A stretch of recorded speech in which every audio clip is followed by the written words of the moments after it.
मनोज जरांगे पाटील यांच्या संघर्षाला आज अखेर मोठे यश प्राप्त झाले आहे। मनोज जरांगे यांची मराठा आरक्षणाबाबतची मागणी सरकारने मान्य केली आहे। मनोज जरांगे यांच्या मागणीनुसार कुणबी नोंदी आढळलेल्या नागरिकांच्या सगळे सोयऱ्यांना प्रतिज्ञापत्राच्या आधारावर कुणबी प्रमाणपत्र आता मिळणार आहे। त्यामुळे मराठा समाजाला आता मोठा दिलासा मिळणार आहे। सरकारच्या या निर्णयावर उपमुख्यमंत्री देवेंद्र फडणवीस यांनी आज नागपुरात माध्यमांशी बोलताना आपली पहिली प्रतिक्रिया दिली। यावेळी त्यांनी मुख्यमंत्री एकनाथ शिंदे, मनोज जरांगे पाटील यांचे आभार मानले आहेत। मला अतिशय आनंद आहे की जे काही आंदोलन सुरू होतं, उपोषण सुरू होतं आणि चलो मुंबई सुरू होतं, त्याला आज एक प्रकारे अतिशय चांगला मार्ग निघून आणि त्याची सांगता झालेली आहे।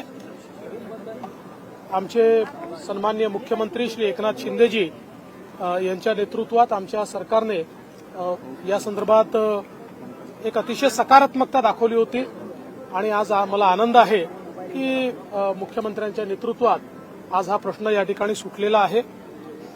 मी श्री मनोज जरांगे पाटील यांचं देखील अभिनंदन करतो आणि त्यांचेही आभार मानतो की हा जो काही मार्ग आहे तो मार्ग त्यांनी स्वीकारला।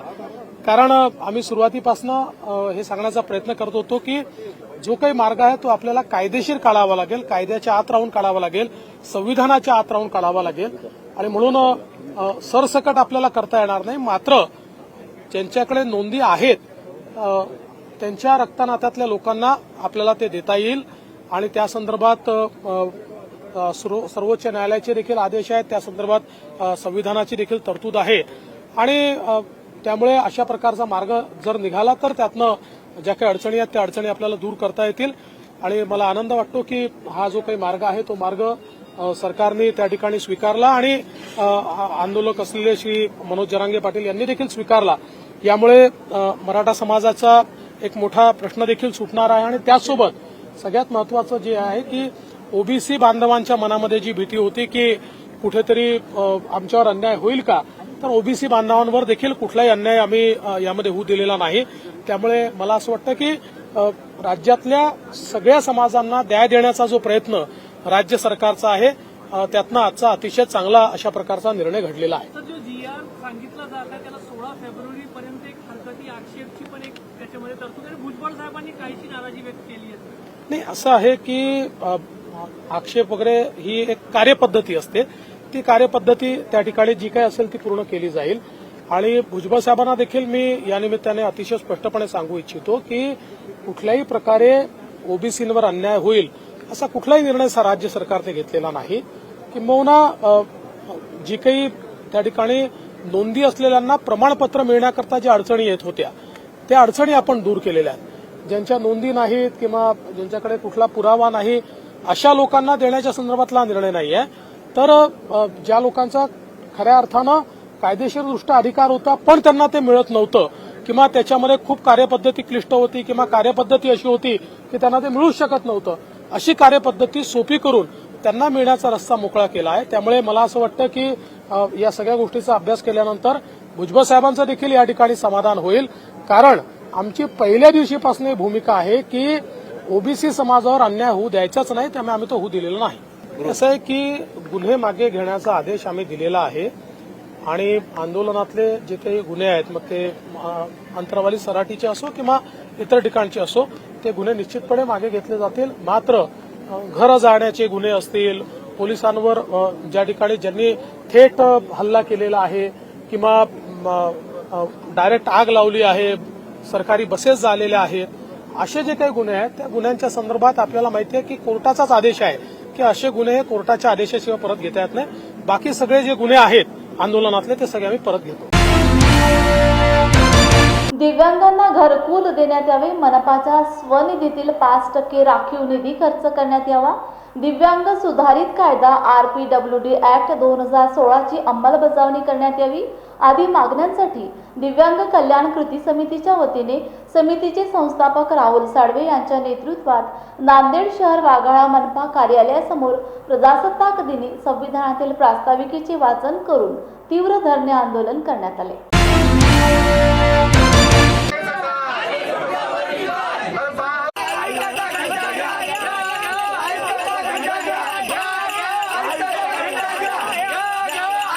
नमस्कार, मी राहुल सीताराम साळवे, बेरोजगार दिव्यांग कल्याणकर्ते संघर्ष समिती अध्यक्ष. दिव्यांगांच्या विविध कल्याणकारी योजनांची अंमलबजावणी करण्यात यावी यासाठी वारंवार निवेदनं, आंदोलनं, उपोषणे करण्यात आली होती महानगरपालिकेवर. प्रत्यक्षात निवेदनं देऊन चर्चाही केली होती, परंतु दिव्यांगांच्या कल्याणकारी योजनांची अंमलबजावणी न केल्यामुळे आज प्रजासत्ताक दिनी दिव्यांगांना महापालिका प्रशासनावर आंदोलन करायची वेळ आलेली आहे. यामध्ये दिव्यांगांचा राखीव 5% निधी जो आहे, सन 2010 ते 2024पर्यंतचा जो निधी आहे दिव्यांगांचा, हा अखर्चित आहे आणि ज्यावेळेस तरतूद केली जाते तुटपुंजा स्वरूपात केली जाते. आज दिव्यांगांना हक्काचे घरकुल मिळाले नाहीत. इकडे अन्न, वस्त्र, निवाऱ्याचे जो मूलभूत गरजा आहेत, या मूलभूत गरजापासूनच दिव्यांगांना वंचित ठेवलेले आहे. त्यामुळे आज प्रजासत्ताक दिनी संबंध दिव्यांग बांधव मनपा हद्दीतले ते आले आहेत. आज 2012पासून जर बघितला, महानगरपालिकेचा दिव्यांगांचा अनुशेष, शासकीय अनुशेष भरून काढण्यात आलेला नाही. त्यासाठी सुद्धा शासकीय अनुशेष भरून काढण्यात यावा.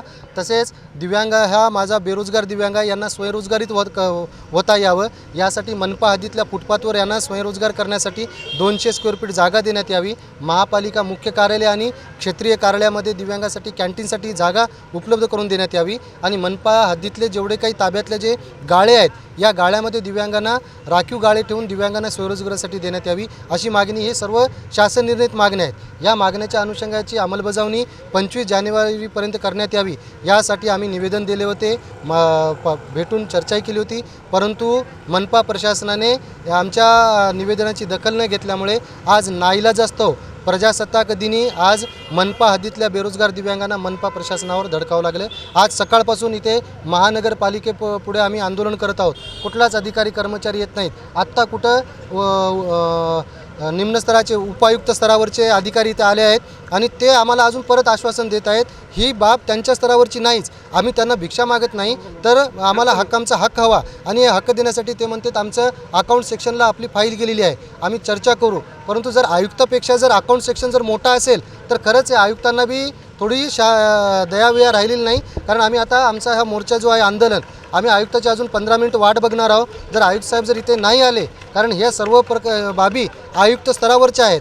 कारण एक विभाग नाही, याच्यामध्ये आस्थापना विभाग आहे, पाणीपट्टी विभाग आहे, घरकुलचा BOCP योजना घरकुलचा विभाग आहे आणि दिव्यांग कल्याण कक्षाचा विभाग आहे. अशा विविध विभागातल्या मागण्या असल्याकारणाने आणि हे शासन निर्णित मागण्या आहे. एकीकडे देशामध्ये स्वातंत्र्याचा अमृत महोत्सव साजरा केला जातो मोठ्या धूमधाममध्ये आणि माझा 76-77 वर्षाचा जो दिव्यांग आहे, हा शासनाच्या ह्याच योजनापासून, विविध योजनेपासून वंचित आहे. आज महाराष्ट्र शासनाकडून शासनाच्या योजना दिव्यांगांच्या दारी म्हणून उपक्रम राबविला जातो आणि त्याच शासनाच्या योजनेसाठी माझ्या दिव्यांगाला उचलू आणून यांच्या सभेसाठी बसवले जाते, यांच्या सभा होते, परंतु माझ्या दिव्यांगाला आजपर्यंत काहीच भेटलं नाही. यामुळं आजच्या प्रजासत्ताक दिनी खरं जर प्रजेचं राज्य जर असेल तर आपल्या माध्यमातून मी एकच मागणी करतो, कारण दिव्यांगासाठीचा राखीव निधी सर्व स्थानिक स्वराज्य संस्थांमध्ये आहे.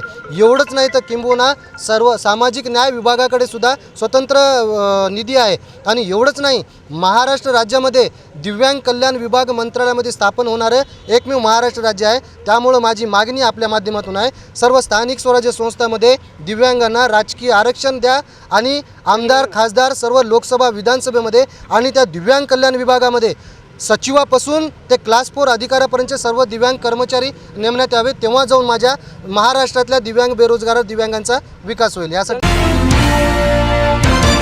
डॉक्टर बाबासाहेब आंबेडकर यांनी दिलेली संघटना द बुद्धिस्ट सोसायटी ऑफ इंडियाचा प्रचार व प्रसार करण्याकरता भारतामध्ये बौद्धांची स्वतंत्र व्यवस्था निर्माण कशी करता येईल यावर मार्गदर्शन करण्याच्या माध्यमातून द बुद्धिस्ट सोसायटी ऑफ इंडियाचे राष्ट्रीय अध्यक्ष तथा भारतीय बौद्ध समाजाचे झुंजार नेतृत्व आदरणीय राजरत्न आंबेडकर हे विदर्भात 5 दिवसांच्या दौऱ्यावर असून राजरत्न आंबेडकर यांचं भद्रावती येथे बौद्ध उपासक व उपासिका यांच्या वतीने भव्य स्वागत करण्यात आले. जय भीम, नमो आहे.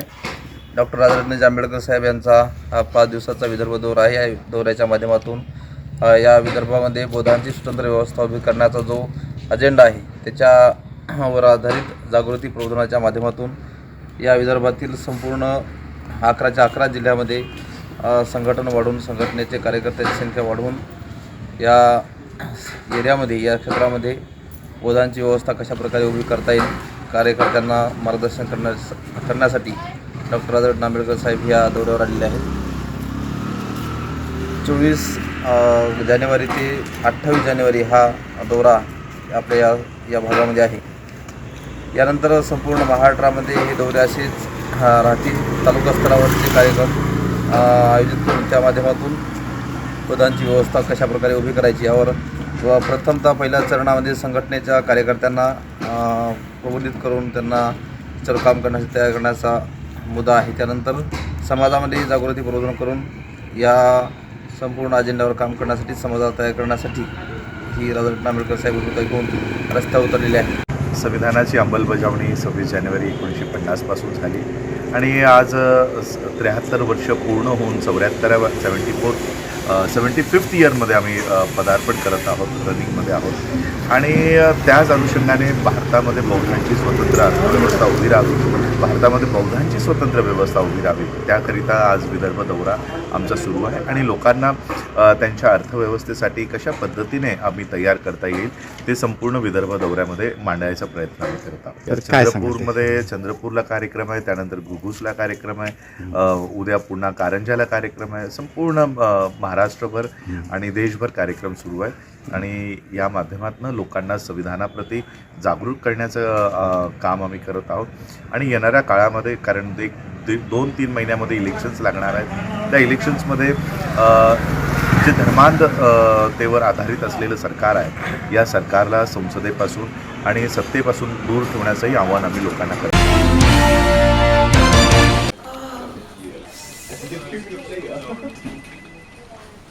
बॉस ने मीटिंग बुलाई. क्या यार, आदमी की तकलीफ को तो समझो. बाहर बाहर उठो बैठो. जनाब, तकलीफ उठने बैठने की नहीं, तकलीफ बवासीर की है. बवासीर, फिशर, भगंदर, पाइलोनियल साइंस का आयुर्वेद तथा आधुनिक लेजर से उपचार. अभ्युदय पाइल्स लेजर हॉस्पिटल, लोहार समाज भवन के पीछे, महापुष्प सोसाइटी, शताब्दी नगर चौक से मनीष नगर रोड, नागपुर. कॉल और विजिट करें www.pilesfistulacure.com. हुआ बहू? माँ, पाइल्स की बहुत तकलीफ हो रही है. तो तुम गुदरोग सर्जन के पास क्यों नहीं गई? देखो, जैसे हार्ट के लिए हार्ट स्पेशलिस्ट, ब्रेन के लिए ब्रेन स्पेशलिस्ट, तो पाइल्स के लिए पाइल स्पेशलिस्ट क्यों नहीं? स्त्री हो या पुरुष, टॉयलेट में तकलीफ केवल पाइल्स ही नहीं और भी कई प्रकार के गुदरोग तथा कैंसर भी हो सकता है. इसीलिए इसकी प्रत्यक्ष जांच जरूरी है. ठीक है माँ, पर जांच के लिए हम जाएंगे कहाँ? वही काले आयुर्वेदिक पाइल्स हॉस्पिटल में. लेकिन माँ, प्रेगनेंसी में पाइल्स की दवाइयाँ? प्रेगनेंसी में आयुर्वेदिक दवाइयाँ सुरक्षित होती है.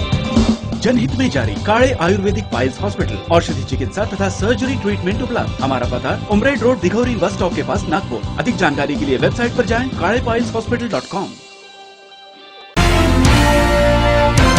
पुणे येथे पुढारी चॅनलच्या पत्रकाराला पोलिसांकडून झालेल्या धक्काबुक्कीच्या निषेधार्थ कोल्हापूर प्रेस क्लबच्या वतीने ऐतिहासिक दसरा चौकातील राजर्षी छत्रपती शाहू महाराज यांच्या पुतळ्यासमोर निदर्शने करण्यात आली. यावेळी प्रेस क्लबच्या सदस्यांनी झालेल्या प्रकाराचा तीव्र शब्दात निषेध व्यक्त केला. यावेळी प्रेस क्लबचे अध्यक्ष शीतल धनवडे, उपाध्यक्ष प्रशांत आयरेकर, कार्याध्यक्ष दिलीप भिसे, सचिव बाबूराव रानगे आदी उपस्थित होते.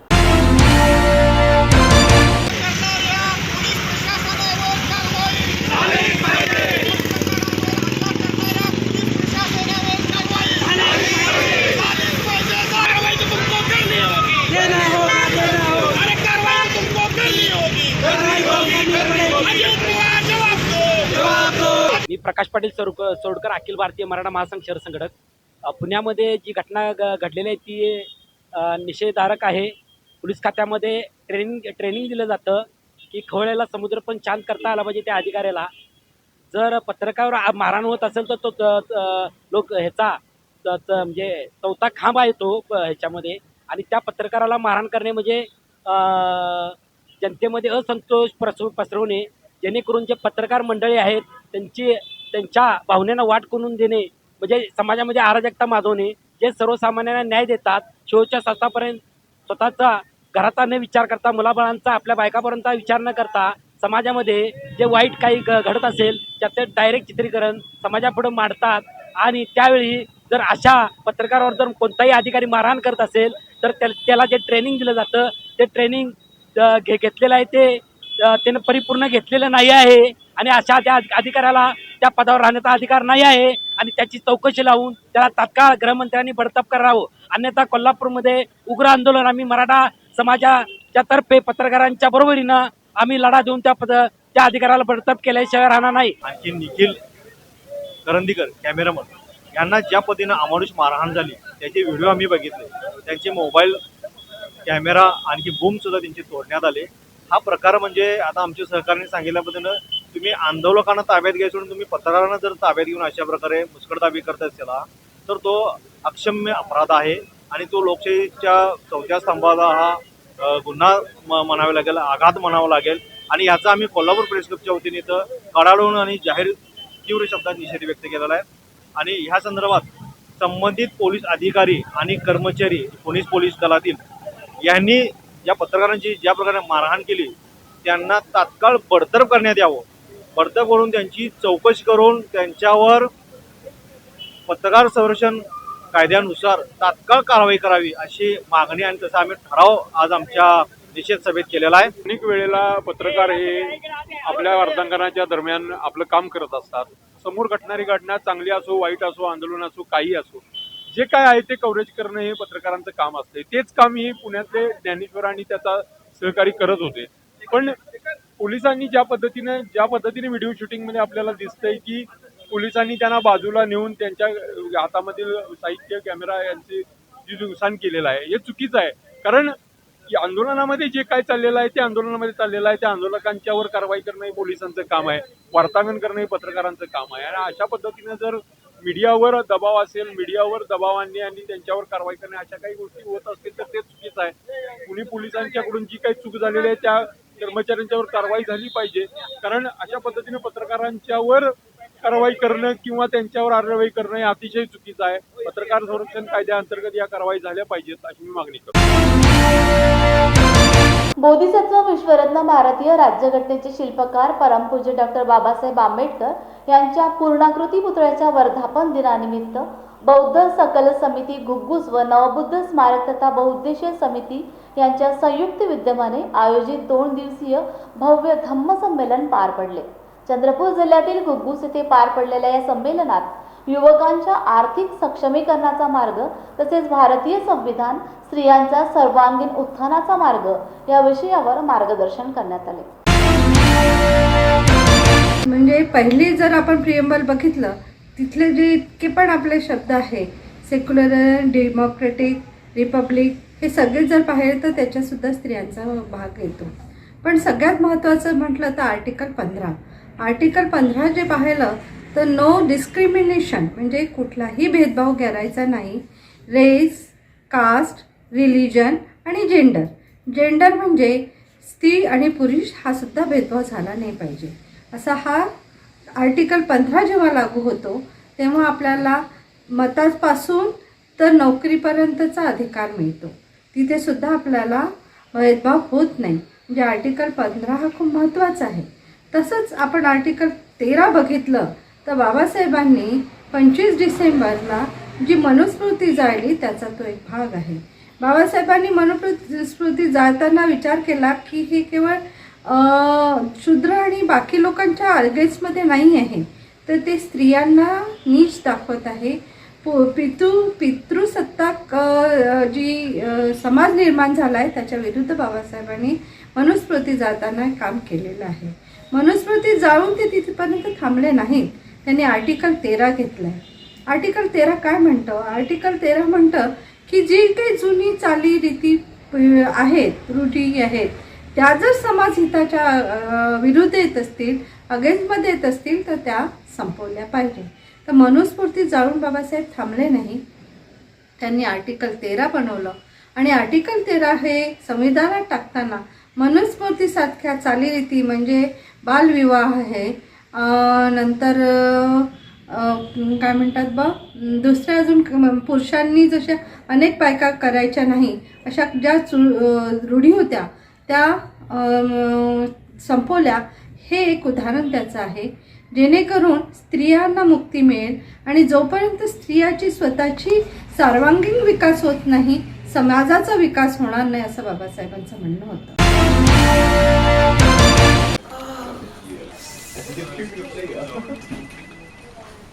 बॉस ने मीटिंग बुलाई. क्या यार, आदमी की तकलीफ को तो समझो. बाहर बाहर उठो बैठो. जनाब, तकलीफ उठने बैठने की नहीं, तकलीफ बवासीर की है? बवासीर, फिशर, भगंदर, पाइलोनियल साइंस का आयुर्वेद तथा आधुनिक लेजर से उपचार। अभ्युदय पाइल्स लेजर हॉस्पिटल, लोहार समाज भवन के पीछे, महापुष्प सोसाइटी, शताब्दी नगर चौक से मनीष नगर रोड, नागपुर। कॉल और विजिट करें www.pilesfistulacure.com। हुआ बहू? माँ, पाइल्स की बहुत तकलीफ हो रही है। तो तुम गुदरोग सर्जन के पास क्यों नहीं गई? देखो, जैसे हार्ट के लिए हार्ट स्पेशलिस्ट, ब्रेन के लिए ब्रेन स्पेशलिस्ट, तो पाइल्स के लिए पाइल्स स्पेशलिस्ट क्यों नहीं? स्त्री हो या पुरुष, टॉयलेट में तकलीफ केवल पाइल्स ही नहीं, और भी कई प्रकार के गुदरोग तथा कैंसर भी हो सकता है। इसीलिए इसकी प्रत्यक्ष जांच जरूरी है। ठीक है माँ, पर जांच के लिए हम जाएंगे कहाँ? वही काले आयुर्वेदिक पाइल्स हॉस्पिटल में। लेकिन माँ, प्रेगनेंसी में पाइल्स की दवाइयाँ? प्रेगनेंसी में आयुर्वेदिक दवाइयाँ सुरक्षित होती है। जनहित में जारी। काळे आयुर्वेदिक पाइल्स हॉस्पिटल, औषधि चिकित्सा तथा सर्जरी ट्रीटमेंट उपलब्ध। हमारा पता उमरेड रोड, दिघौरी बस स्टॉप के पास, नागपुर। अधिक जानकारी के लिए वेबसाइट पर जाएं kalepailshospital.com। जिल्ह्यातील पूर्णा येथे 2 दिवसीय संविधान गौरव सोहळ्याचे आयोजन करण्यात आले होते। यानिमित्त प्रजासत्ताक दिनाचे औचित्य साधून पूर्णा नगर परिषदेचे मुख्याधिकारी युवराज पौल यांच्या हस्ते ध्वजारोहण करण्यात आले। या सोहळ्याला मोहनराव मोरे, पूज्य भदंत पय्यावंश उत्तम खंदारे, पोलीस निरीक्षक प्रदीप काकडे, प्रकाश कांबळे आणि गौरव समितीचे सर्व पदाधिकारी उपस्थित होते। डॉक्टर बाबासाहेब आंबेडकरांचा, डॉक्टर बाबासाहेब आंबेडकरांचा। प्रमुख मान्यवरांच्या उपस्थितीमध्ये पंचरंगी धम्मध्वजाचा, पंचरंगी धम्मध्वजाचा, पंचरंगी धम्मध्वजाचा। तो सम्मा संबुद्धस्स नमो तस्स भगवतो अरहतो सम्मा संबुद्धस्स नमो तस्स भगवतो अरहतो सम्मा संबुद्धस्स नमो तस्स भगवतो अरहतो सम्मा संबुद्धस्स। बुद्धं शरणं गच्छामि,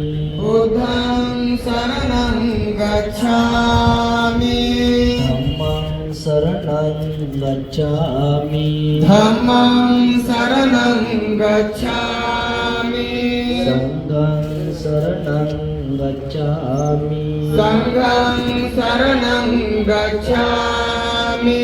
द्वितीयम्पि बुद्धं शरणं गच्छामि, द्वितीयम्पि बुद्धं शरणं गच्छामि, द्वितीयम्पि धम्मं शरणं गच्छामि, द्वितीयम्पि धम्मं शरणं गच्छामि, द्वितीयम्पि संघं शरणं गच्छामि, द्वितीयम्पि संघं शरणं गच्छामि, तृतीयम्पि बुद्धं शरणं गच्छामि, तृतीयम्पि बुद्धं शरणं गच्छामि, तृतीयम्पि धम्मं शरणं गच्छामि, तृतीयम्पि धम्मं शरणं गच्छामि, तृतीयम्पि संघं शरणं गच्छामि, तृतीयम्पि संघं शरणं गच्छामि। शरणागमन संपूर्णं अहं भन्ते पाणातिपाता वेरमणि सिक्खापदं समादियामि, पाणातिपाता वेरमणि सिक्खापदं समादियामि, आदिन्नादान वेरमणि सिक्खापदं। 31 जानेवारी 1920 रोजी डॉक्टर बाबासाहेब आंबेडकर यांनी सुरू केलेले मूकनायक पक्षिकेचे पहिले संपादक व अकोला जिल्ह्यातील समाजसुधारक पांडुरंग भटकर यांच्या प्रेरणादायी व्यक्तिमत्वाला समर्पित मूकनायक महोत्सवाचे आयोजन करण्यात आले आहे। दिनांक 31/1/2024 रोजी बाबासाहेब आंबेडकर पुणे नाट्यगृहामध्ये महोत्सव एक उत्सव समितीचा कार्यक्रम आयोजित केलेला आहे। या कार्यक्रमाला सद्य बाळासाहेब आंबेडकर, माननीय चंद्रकांतजी हंडोरे साहेब आणि सिद्धनायक मिलिंद इनामदार हे उपस्थित राहतील। तरी माझी अकोल्यावासियांना सर्वांना विनंती आहे की या कार्यक्रमाला सर्वांनी उपस्थित राहावे। या कार्यक्रमाला माननीय अशोकजी वानकडे, नवी दिल्ली यांना 25,000चा पुरस्कार घोषित केला असून राज्यस्तरीय पुरस्कार आणि जिल्हास्तरीय पुरस्कार विशालराजी बोरे, अकोला यांना 10,000चा पुरस्कार घोषित केलेला आहे। प्रधानमंत्री खनिज क्षेत्र कल्याण योजनेअंतर्गत जिल्हा खनिज प्रतिष्ठानाकडे 22,35,49,000 रुपये निधीचा विकास कामांच्या आराखड्यासाठी मंजुरी देण्यात आल्याची माहिती कोल्हापूरचे पालकमंत्री हसन मुश्रीफ यांनी दिली। या संदर्भात जिल्हाधिकारी राहुल रेखावार यांच्या अध्यक्षतेखाली शाहू सभागृहात एक बैठक घेण्यात आली। प्रधानमंत्री खनिज क्षेत्र कल्याण योजनेच्या अनुषंगाने केंद्र शासनाने जे मार्गदर्शक सूचना केल्या आहेत त्याप्रमाणे आज बैठक झाली आणि या बैठकीचे अध्यक्ष जिल्हाधिकारी कोल्हापूर यांनी भूषवलं आणि याला सर्व लोकप्रतिनिधी हजर होते। यामध्ये प्रधानमंत्री खनिज क्षेत्र कल्याण योजनेचं जे धोरण आहे ते धोरण आहे खाणबाधित क्षेत्र व्यक्तींचा विकास, कल्याणकारी विविध प्रकल्प कार्यक्रम राबवणे आणि त्या योजनांना सहाय्यभूत पूरक राहतील अशा योजना करणे। खनिजयुक्त जिल्ह्यात खाणकामामुळे आणि त्यानंतर खाणकामाशी निगडीत झालेल्या प्रत्यक्ष अप्रत्यक्ष कृतीमुळे स्थानिक नागरिकांवर झालेले आरोग्य, पर्यावरणीय, सामाजिक व आर्थिक परिस्थितीवरील आघात परिणाम कमी करणे व त्यावर उपाययोजना करणे, खाणबाधित क्षेत्रातील व्यक्तींना दीर्घ मुदत शाश्वत उपजीविकेचे साधन उपलब्ध करून देणे आणि खाणबाधित क्षेत्रातील शैक्षणिक मागासलेपण दूर करणे व शैक्षणिक प्रगतीकरता उपाययोजना करणे हे महत्त्वाचे त्यांचे शासन निर्णय आहेत। आणि त्यामध्ये बाधित जे क्षेत्र आहे खाणकामाचे त्याला 60% निधी आणि उर्वरित त्याच्यासाठी 40% निधी हा विकास कामाकरता खर्च करायचा आहे। त्याप्रमाणे 22,35,00,000 आपला 2018 पासूनचा खाण विभागाशी संबंधित हा महसूल जमा झालेला होता, तो अद्याप खर्च झालेला नव्हता। आज या बैठकीमुळं हे खर्च व्हायला चालना मिळेल आणि खाणबाधित क्षेत्रामध्ये चांगली विकास कामं आणि त्यांच्या कल्याणाच्या योजना राबवण्यासाठी मला वाटते हा निधी लोकप्रतिनिधी निश्चित चांगल्या पद्धतीने खर्च करतील असा विश्वास आहे। जय भीम इंडियाच्या बातमीपत्रात विश्रांतीची वेळ झाली आहे। पुन्हा भेटूया ताजा घडामोडी घेऊन। जय भीम।